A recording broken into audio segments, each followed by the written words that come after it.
My greedy son and his wife sold my $5 million farm while I was dying in a hospital bed. They thought I wouldn't make it through the night. But when I woke up, the first call I made wasn't to them, it was to my lawyer. Before we begin, tell me, where in the world are you watching this from right now? I'm Stephen Pitt, and this is my story.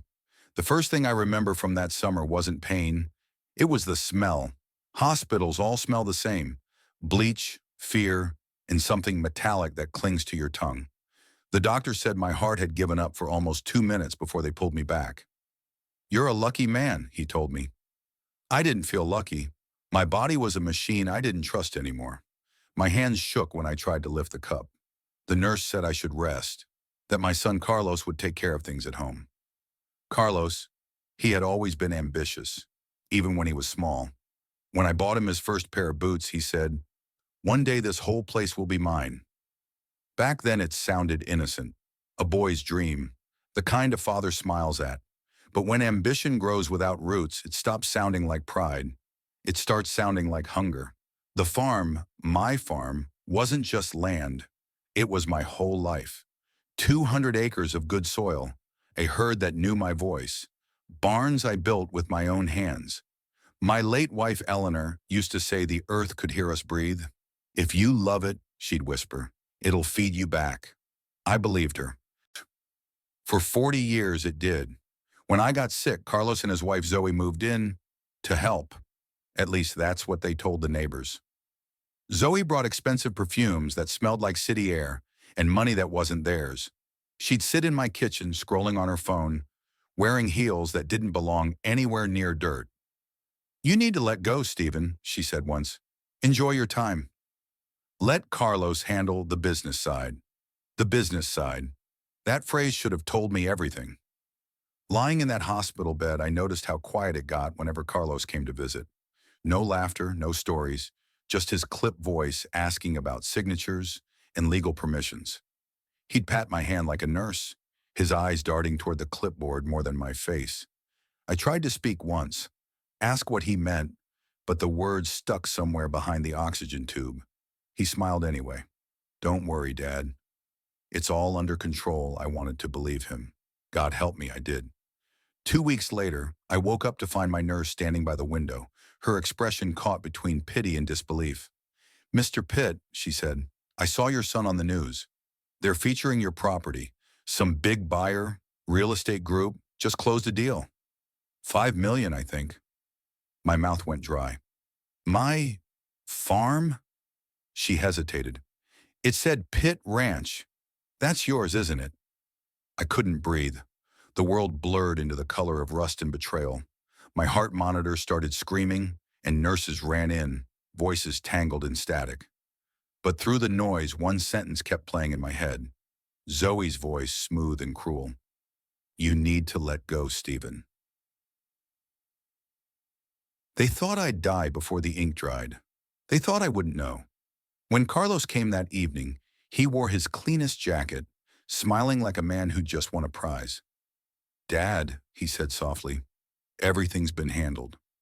You don't need to stress anymore." I stared at him, forcing air into my lungs. "Handled?" "Yes, the ranch. It's all sorted out. You'll be comfortable for the rest of your life. The rest of my life." Those words hung in the air like a bad smell. He leaned in closer, lowering his voice. "You're not strong enough to keep up with it anymore. Zoe and I, well, we made a decision. You should be proud. It's worth more now than it's ever been." My hands trembled on the blanket. I could feel my pulse pounding in my ears. "You sold it?" I rasped. His jaw tightened. "We secured your future, Dad." He left the room before I could find the strength to speak again. The door clicked shut. I lay there staring at the ceiling tiles, counting the spaces between them so I wouldn't scream. I waited until the hallway went quiet, until the hum of the machines became my heartbeat again. Then I reached for the phone on the side table. The nurse had left it there earlier in case I needed to call family. I didn't call family. I dialed my lawyer.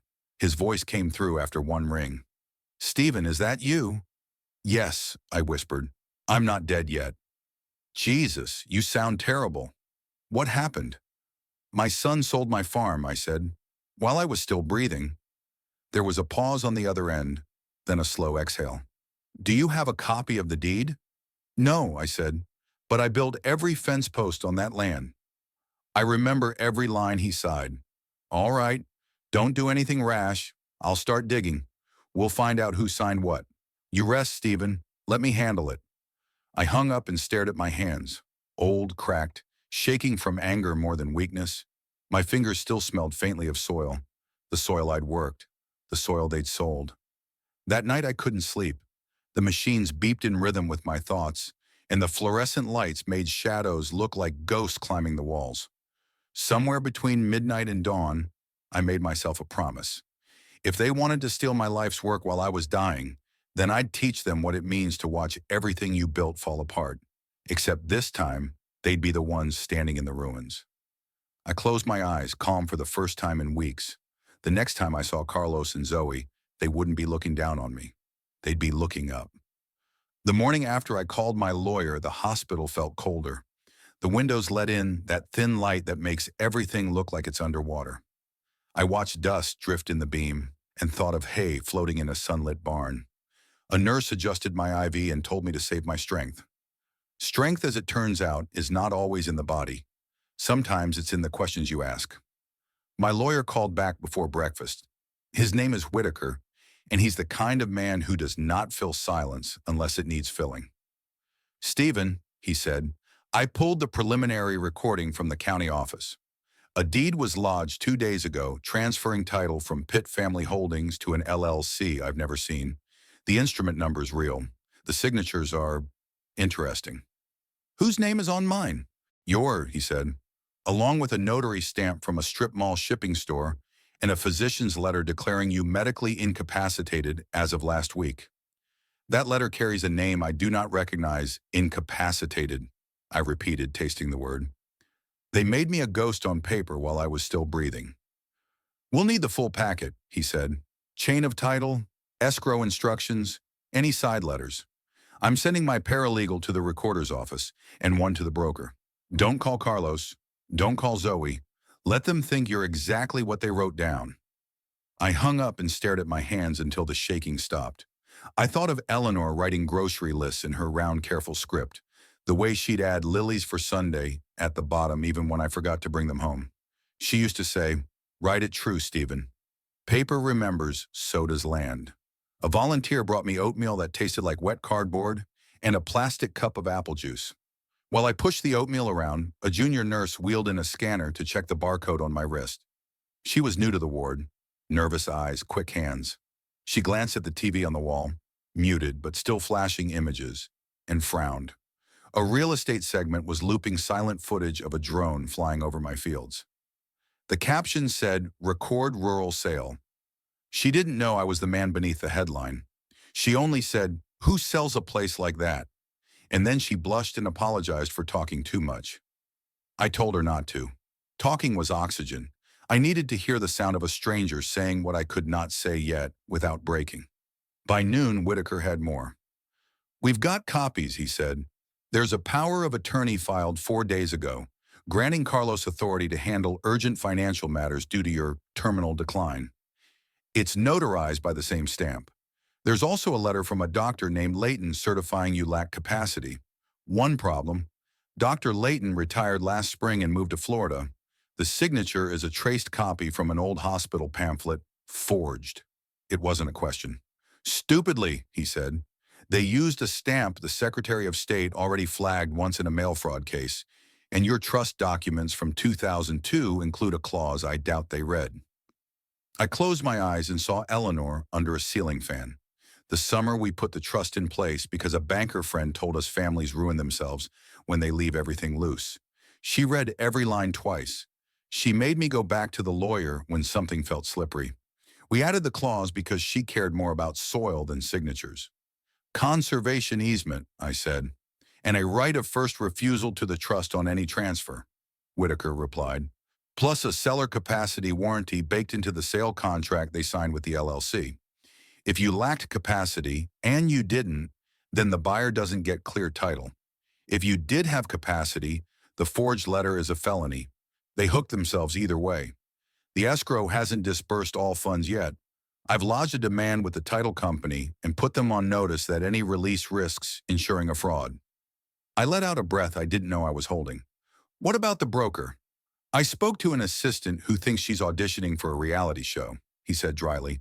She bragged about turning old dirt into liquidity and said the sellers wanted a quick close because Dad was circling the drain. Her words, not mine. She also said they staged a hospice bed in the parlor for the photographer. I felt heat crawl up my neck. I pictured Zoe arranging blankets that had held Eleanor's sleep, angling the IV pole so the camera could drink it in. The farm I built turned into a set piece for their little story about mercy and money. "Stephen," Whitaker said, softness slipping into his voice for the first time. "I'm filing an emergency petition first thing in the morning. Temporary restraining order. Ellis pendens, the works. We freeze the land, freeze the escrow, and force the court to hear you before another dollar moves. But I'll need one more thing. Your handwriting. I can give you more than that," I said. "Give me a pen." A nurse brought me a clipboard. My hand looked like the hand of an old man, but the letters came out steady enough. I wrote a declaration. I was conscious. I was aware. I did not sign any deed. I did not authorize a power of attorney. I wrote what I remembered. The date, the hour Carlos leaned in and told me the rest of my life had been handled. I wrote what the earth remembered. The number of head we ran last spring. The lot where the well casing whistles in a south wind. The plat line that cuts along the cottonwoods where Eleanor used to hang jars for the light. I signed my name the way I'd signed 1,000 fee checks. Square, plain, mine. Whitaker sent a runner to pick it up. He texted a minute later. That signature is better than a pulse. The hospital discharged me 2 days after. Home to rest, with a list of prescriptions and a warning not to lift anything heavier than a loaf of bread. Carlos arrived with a feigned tenderness, so thin you could see daylight through it. He spoke softly to the nurses, louder to the billing office, and not at all to me outside the necessary phrases. In the car, he kept his eyes on the road and his mouth on a script. "You should be grateful, Dad," he said. "You'll never have to worry again. We're moving you into the main house for a while so we can keep an eye on you. Zoe's already rearranged things so you won't trip." I watched the silo slide past the windshield, then the stand of cottonwoods. I knew each trunk like a friend's face. I counted 3 stumps that hadn't been there before. "You cut those?" I asked. "They blocked the view," he said. "The view of what?" "Of the future." He smiled at his own line. I let silence do the work. It crawled into the car and settled between us like a third passenger who remembered the truth. Back at the farm, the gravel sounded wrong under the tires. The driveway had been graded too smooth, the kind of grading you do when you're dressing property for a showing. The porch had a new mat that said, "Welcome." The word looked like a lie with a bow on it. Inside, the air smelled faintly of paint and a candle that claimed to be oak but wasn't. Zoe met us at the door wearing white, as if purity could be worn like a dress. She kissed the air beside my cheek and called me Stephen instead of Dad, which told me everything I needed to know about her plan to become lady of the house. "We did this for you," she said, "so you can relax." "I don't relax well," I said, and walked past them to the kitchen table, where Eleanor's teacup sat in the china cabinet like a held breath. I stood there a long time, not because I needed rest, but because standing is how you measure a room's lies. You listen to what the house repeats after the people stop talking. My phone buzzed in my pocket. Whitaker again. "Title company acknowledged our notice," he said. "They won't release the balance.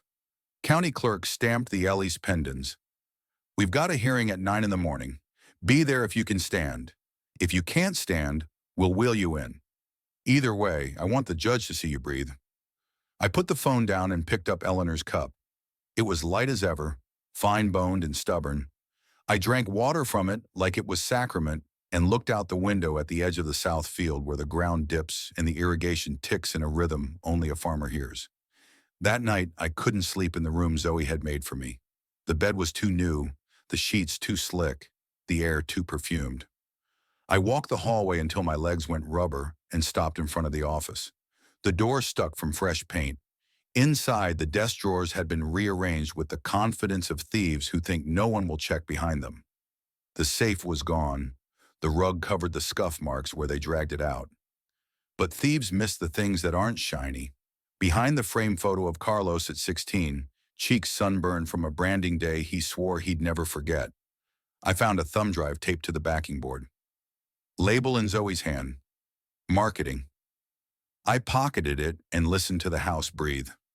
I slept on the old couch in the den, back against the familiar dip in the cushion Eleanor used to occupy on summer evenings, when the windows were open and the crickets sang like they had somewhere to be. I dreamed of fence lines and courtrooms, of ink that couldn't cover the smell of rain on dust. At dawn, I shaved slow, put on my one good jacket, and tied the old bolo Eleanor loved because she said it made me look stubborn in the right way. Carlos knocked without waiting. "We should postpone," he said. "Courtrooms are stressful." "On liars," I said. He blinked, laughed, and tried to make it a joke I'd missed. I let him. In the truck, he drove too fast, as if speed could outrun consequence. I watched his hands on the wheel and thought of the first time I put those hands around a bottle to feed a calf whose mother wouldn't stand. He'd cried when the calf butted him, then laughed through the tears when it latched. Somewhere between then and now, he learned to hold on for the wrong reasons. The courthouse steps were warm from early sun. Whitaker met us inside with a file thick enough to hold a season's worth of weather. He looked at me, not through me, and nodded once. "You ready?" "I've been ready since they called me dead," I said. When the clerk opened the hearing room door, I could smell the polish and the paper and the possibility. I took my seat, set my hands flat on the table, and watched the judge take the bench. Carlos sat beside me, slick hair, tight smile, a man who thought he could still sell the sky as long as he called it shade. The judge looked down, then up, then down again. "Mr. Pitt," she said, "are you able to speak today?" "I am," I answered. "Then tell me," she said, "what happened to your farm?"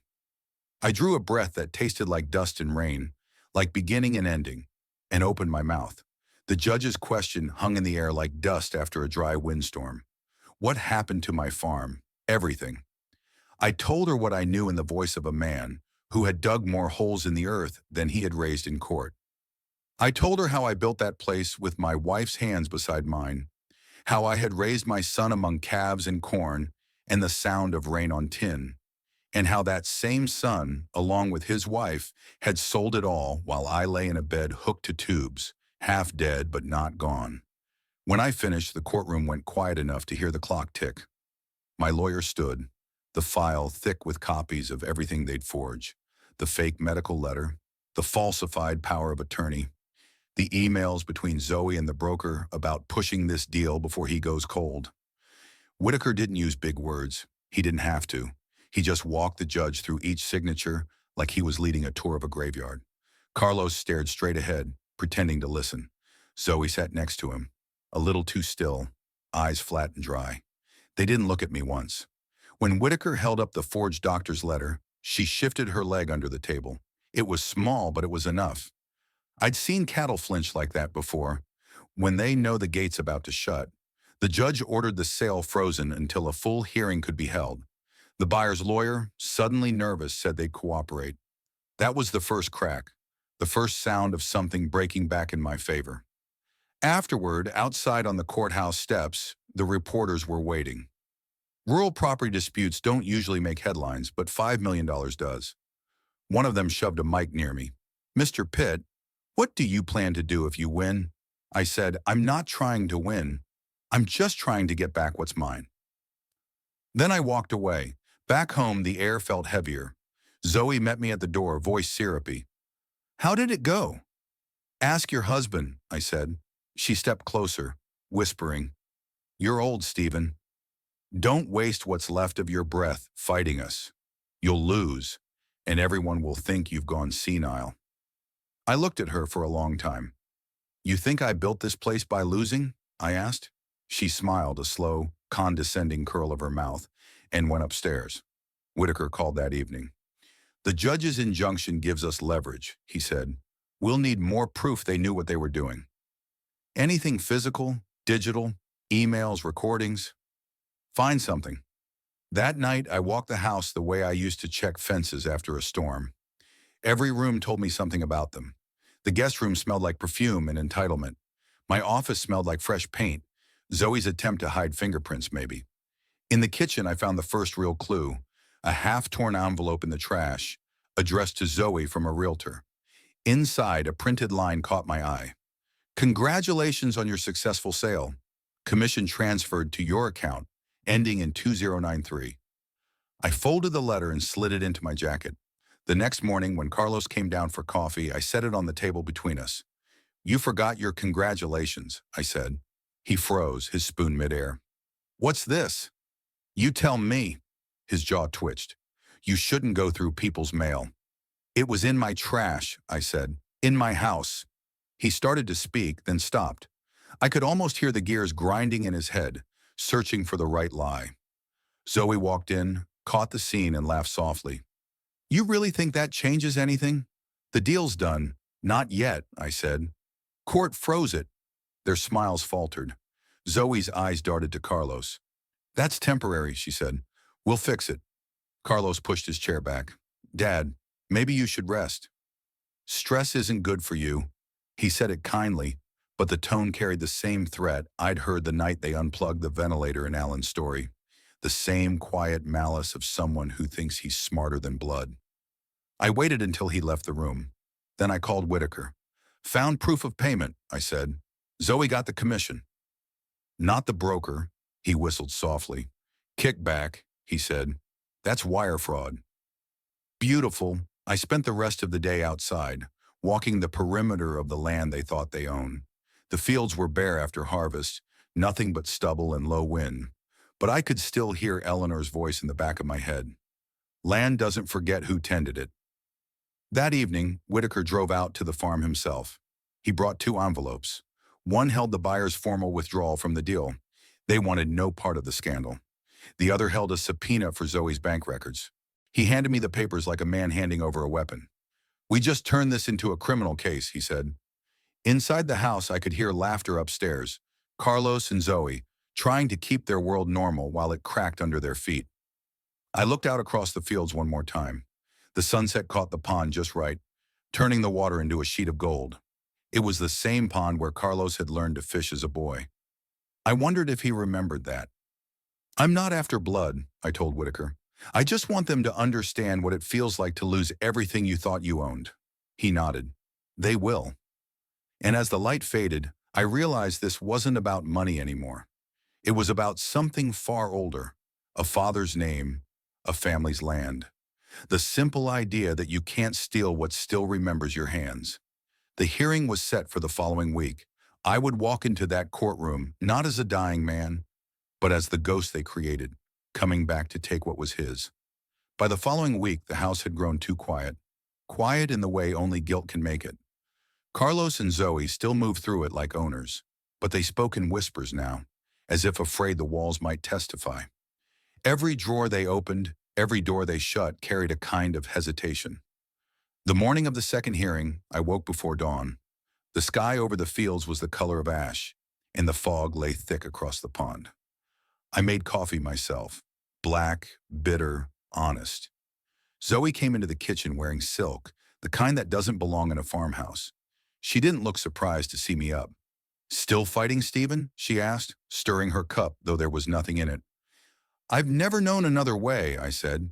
She smiled like someone who already knew the ending of a story, but was waiting to see if I'd beg for a different one.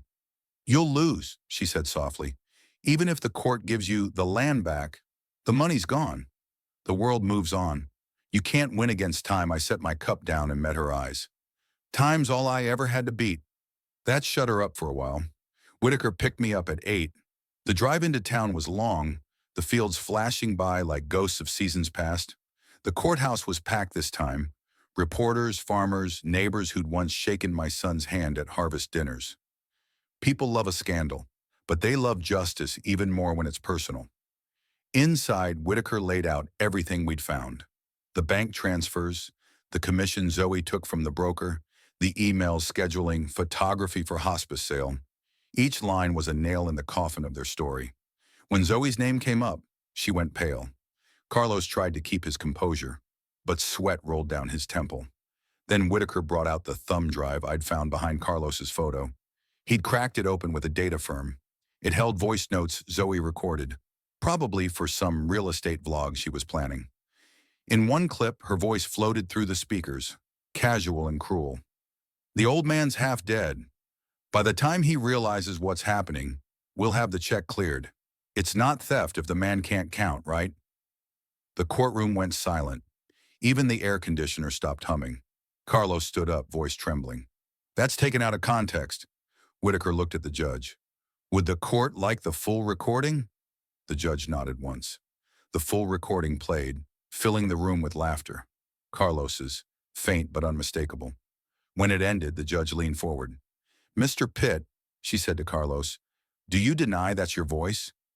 Carlos's shoulders slumped. "I was drunk," he muttered. "Seems to be a habit," she said dryly. That was the moment it all turned. The judge reinstated my ownership of the property, nullified the sale, and ordered a criminal investigation into both of them. The buyer, desperate to avoid headlines, agreed to return the deed and rescind the transaction entirely.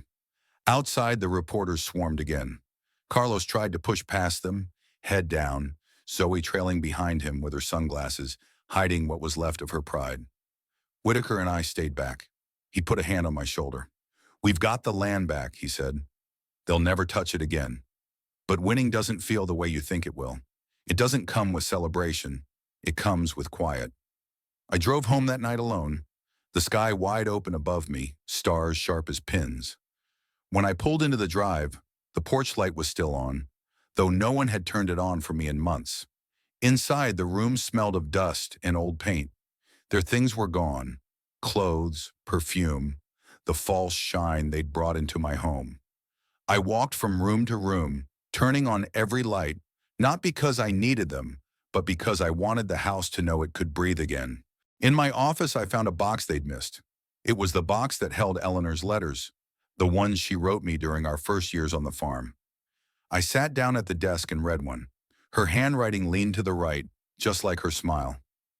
"If you ever feel betrayed," she wrote once, "don't answer with anger. Plant something. Let the world see what grows out of your pain." I closed the letter and smiled. The next morning I walked the fields. The grass was wet, the soil soft. I dug my hands into it, the same way I had when I first bought this place. The dirt clung to my skin like memory. It didn't care who had signed what paper. It only knew who had worked it. By noon, Whitaker called again. "The press is eating it up," he said. "They're calling it the resurrection of Pitt Farm." "I'm no resurrection," I said. "Just a man who woke up too soon for their liking." "They're going to court for sentencing next month," he said. "Do you want restitution?" I thought about it for a long moment. "No," I said finally. "The land's enough." He laughed softly. "You're a better man than most." "I'm just a man who remembers what home feels like," I said. That night I lit a fire in the old pit out back and burned the papers Carlos had forged. They turned to ash quick, the smoke rising into a dark sky that didn't care about names or deeds. The house behind me was mine again. Quiet, flawed, but honest. And for the first time in months, when I closed my eyes, I didn't see signatures or hospital lights. I saw the farm how it used to be. Morning mist on the fields, Eleanor's laughter from the porch, and a boy running barefoot through the grass before greed found him. I realized something then. I couldn't teach Carlos about love or loyalty anymore, but I could teach him what it meant to lose everything built by someone else's hands. And that, I thought, might be lesson enough. The days after the ruling felt strangely quiet, as if the house itself was catching its breath. The air carried a stillness I hadn't felt in years. No heels clicking on the wooden floor, no muffled laughter from upstairs, no whispered schemes behind closed doors. Just the wind moving through the porch screens and the low creak of woods settling into honesty again. Carlos and Zoe had vanished into whatever small-town gossip hole would take them, but the damage they'd done still echoed through the farm. Every broken fence post, every cheap fixture they replaced, every letter they forged. Even when they were gone, I could feel their fingerprints on everything. The papers arrived 3 days later, the official reversal of sale, the criminal charges filed, and a restraining order keeping them off the property. Whitaker called to tell me it was all finalized. "It's over," he said. "They've been indicted for fraud and falsification. Their accounts are frozen. They'll plead to something to avoid prison, but it won't be pretty." I thanked him, though it felt hollow. Winning on paper doesn't always feel like winning in the soul. That night, I sat on the porch with a glass of whiskey I hadn't touched in months. The sun went down slow, the kind of sunset that feels like the earth itself is exhaling. For a long time, I thought of Carlos as a child, barefoot, chasing grasshoppers near the fence line, laughing so hard his voice cracked. How does that kind of laughter turn into greed? Maybe it doesn't. Maybe it just gets buried under too many people telling you what you deserve. 2 weeks later, the farm came back to life. The ranch hands who'd left when Zoe tried to modernize operations returned one by one. They greeted me with that cautious respect men give someone who's survived something ugly. One of them, old Bill, clapped me on the shoulder and said, "Good to have you home, boss." I didn't realize until then how much I'd missed being called that. But just when I thought I could start breathing again, a letter came in the mail. No return address. Just my name and handwriting I recognized, the same sharp, confident slant as the fake power of attorney. Inside, one line, "You think this is over? You took everything from us." I stared at it for a long time, the paper trembling between my fingers. Then I folded it neatly and set it beside Eleanor's photo on the mantel. "He'll learn," I told her picture. "He'll have to." A week later, Whitaker called again. "You may want to sit down for this," he said. "They filed a civil countersuit, claiming you coerced them emotionally, that you were of unsound mind when the trust was formed. It's weak, but it'll drag your name through mud again." I laughed quietly. "Let them try." He hesitated. "You sure you're up for another fight?" "I never stop fighting," I said. "But this time, I'll end it my way." That night, I drafted a letter to the local paper. I didn't name Carlos or Zoe, but I told the truth. About greed, about inheritance, about what happens when family treats love like currency. It wasn't angry, it was calm, measured. I wanted it to sting not with hatred, but with truth they'd have to live with. The story ran under the headline, "The Farmer Who Outlived His Own Theft." The community rallied. People sent letters, food, even offers to help rebuild parts of the farm that had gone neglected. It wasn't charity, it was respect. Real respect, the kind earned from surviving disgrace without losing your name. Carlos must have seen it, because 3 days later he showed up. No warning, no call. Just his car crunching over the gravel, slower than it used to. He stepped out wearing the same jacket he'd worn to court, now creased and tired. For a moment, we just stared at each other. Father and son. Two men standing on the same dirt but worlds apart. "I didn't come to fight," he said quietly. "I just came to talk." "Talking's free," I said. "Come sit." He sat on the porch steps, not beside me but a few feet away, like a stranger who didn't know his place anymore. His voice cracked once before he steadied it. "I lost everything," he said. "The money. The house. Zoe left, said I ruined her life." "You did," I said simply. He nodded. "Yeah, I did." We sat in silence for a while, watching the fields turn gold in the fading light. Then he asked, "Did you ever hate me?" I took a long sip before answering. "I hated what you became. Not who you were. There's a difference." He swallowed hard. "I don't know how to fix it." "You don't," I said. "You learn from it. You live long enough to feel it every day until it becomes something useful." He didn't look at me, just stared out at the horizon like a man trying to find a piece of himself out there. Before he left, he turned back. "You could have buried me, Dad. You could have made sure I never stood up again." "I did," I said quietly, "but not the way you think." He frowned, unsure if it was forgiveness or warning. Maybe it was both. After he drove away, I sat there under the growing dark and realized something. Revenge had done its job. It had restored what was mine, humbled those who deserved it, and left me standing in the ruins of my own bloodline.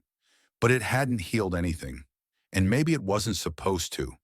Maybe survival is its own kind of forgiveness, the quiet kind that doesn't erase what happened, but refuses to let it define the rest of your story. The night air turned cold. I pulled my jacket tighter and whispered into the dark, "You'll learn, Carlos. You will."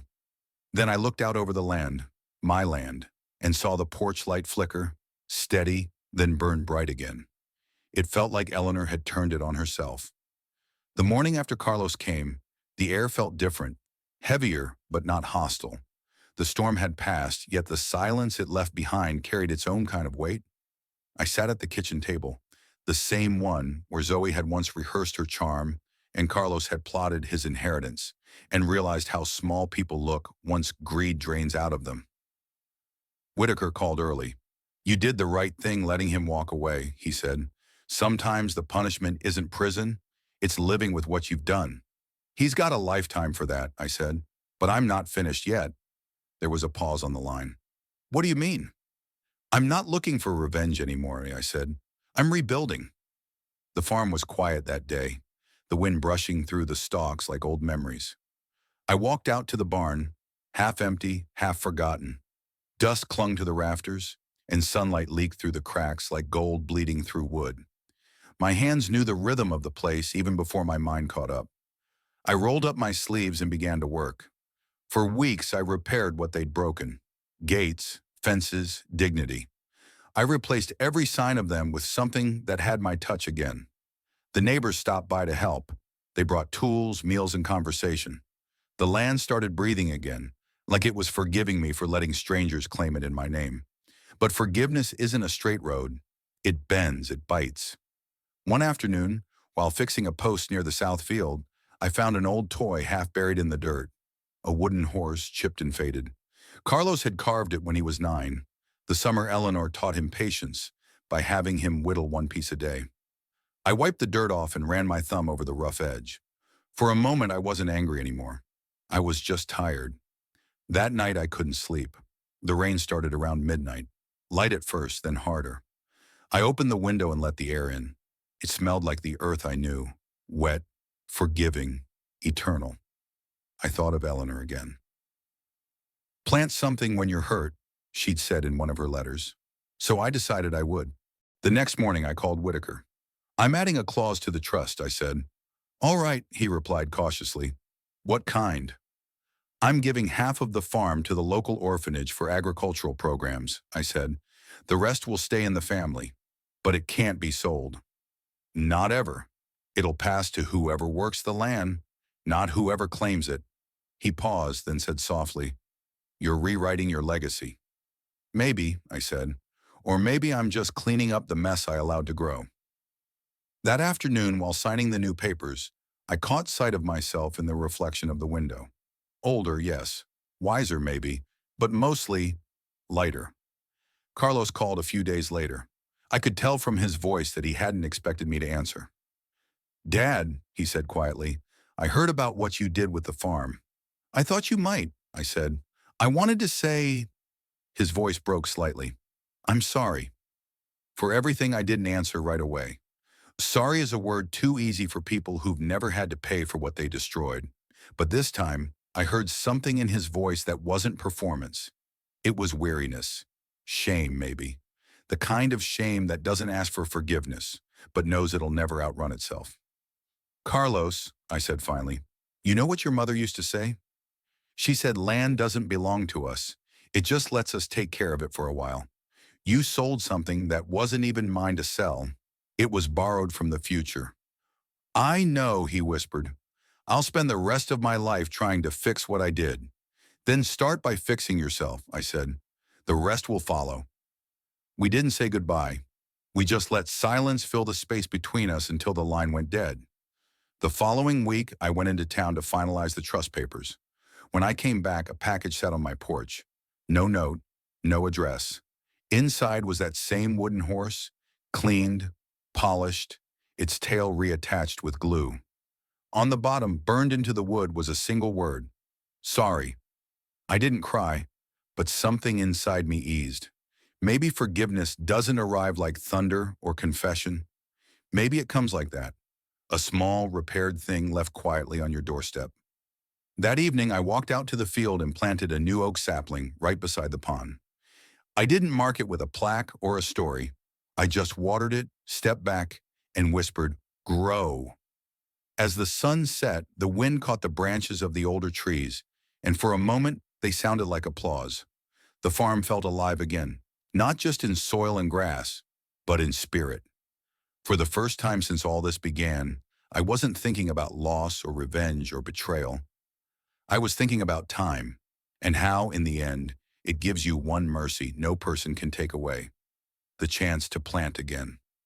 The next morning, when the light poured through the windows, I sat with my coffee and realized that I had stopped waiting for an apology. The land had already given me one. A month passed and the world began to slow again. The noise, the lawyers, the headlines, all of it faded into something quieter, something more human. I started waking up before sunrise, the way I used to when Eleanor was alive. The smell of morning dew, the way the sky blushed before the sun climbed. Those small miracles felt new again. The farm was healing, and maybe I was too.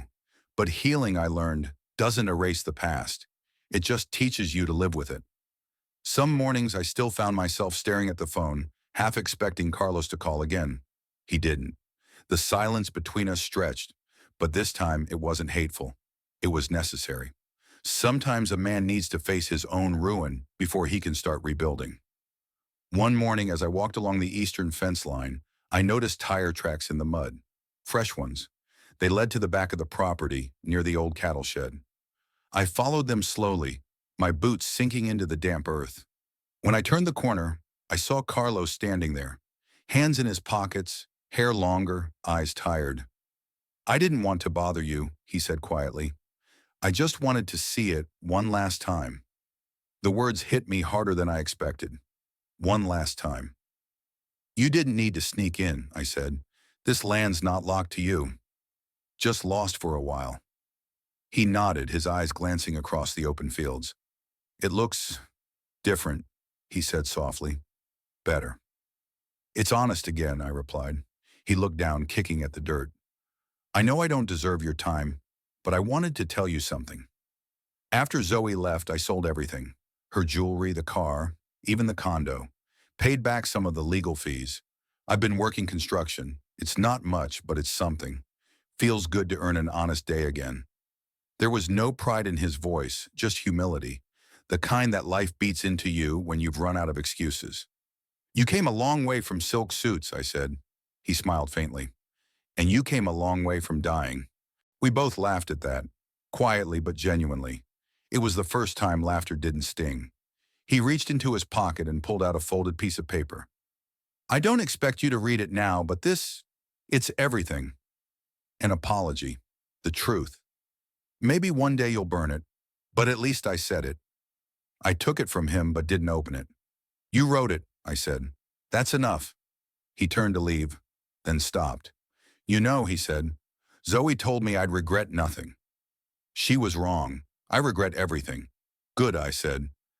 "Regret means you're still human." After he left, I unfolded the letter and read it slowly. Every word was raw, unpolished, trembling between guilt and love. He admitted everything: the forged letter, the lies, the greed. But buried in those paragraphs was something that struck me harder than anger ever could. I was trying to prove I could be you, and I ended up destroying the best part of you instead. I folded it back and slid it into Eleanor's old Bible. That's where I kept the things worth forgiving. That evening I sat on the porch and watched the sun melt into the horizon. The oak sapling by the pond was growing faster than I expected, its young leaves catching the light. I thought about how time turns even mistakes into soil, if you let it.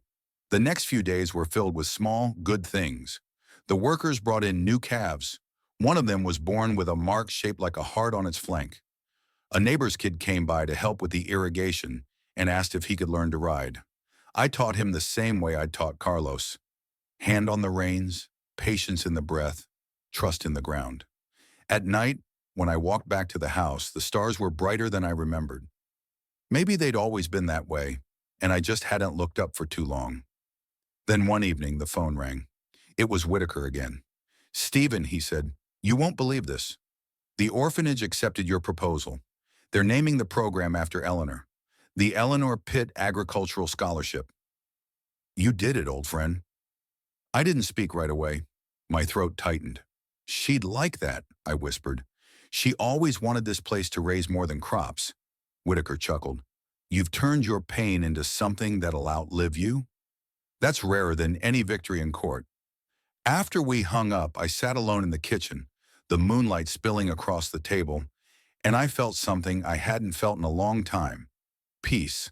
Not the kind that forgets, but the kind that forgives quietly without needing to be seen. Later that night, I took a walk to the pond. The air was cool and the water reflected the moon like a mirror. I thought of Carlos wherever he was trying to start over. I thought of Zoe, probably blaming everyone but herself, and I thought of Eleanor, whose voice still lived in the wind that brushed the grass. For the first time, I whispered aloud, I forgive you, Carlos. The words didn't echo. They just settled into the night, calm and sure. When I turned to head back, I noticed something I hadn't before. A single firefly hovering over the new oak, blinking slow, steady, alive. It was such a small thing, but it felt like a sign that even in the darkest corners of a family story, light still finds its way back. And as I walked home, the old wooden floors creaking beneath my steps, I realized that the past no longer followed me. It walked beside me now, quieter, tamed. A companion, not a curse. The year turned, and winter came soft that time, gentler than I remembered. The fields slept beneath their frost, and the pond wore a thin skin of ice that shimmered like glass at dawn. I spent the mornings by the fireplace, with coffee, watching the steam rise and twist, feeling a calm I hadn't known in years. There was no more noise from courts or newspapers, no letters from lawyers, no threats from ghosts of greed. Just the steady hum of quiet work, honest days, and peace earned the hard way. One afternoon, while cleaning the old barn, I found a stack of Eleanor's notebooks. She kept them in a cedar box behind the feed bins, pages full of weather notes, calf births, crop yields, and the small joys of daily life. On the last page of the last notebook, she'd written something I'd never seen before. If you love something enough to fight for it, fight. But if you love it more than winning, let it go when it's time. I closed the book and sat there for a long time, the smell of hay and cedar wrapping around me like a memory. Maybe she'd known this story before it ever happened, that someday love and loss would come wearing the same face, and I'd have to choose which one to keep. That night, I drove into town. The orphanage had invited me to see the new greenhouse they'd built, the one funded through Eleanor's scholarship. The kids were inside, planting tomatoes and beans in neat little rows, their hands covered in soil. Their laughter filled the room, and for the first time in a long while, the sound didn't hurt. It healed. A little girl with braids and mud on her cheek tugged on my sleeve. Mr. Pitt, she said, they said you used to have a big farm. I smiled. Still do. She tilted her head. Then why'd you give it away? I knelt down so we were eye to eye. Because some things grow better when you stop holding them too tight, I said. She nodded like she understood, even if she didn't yet. Children are wiser than they know. When I left the orphanage, the sky was heavy with clouds.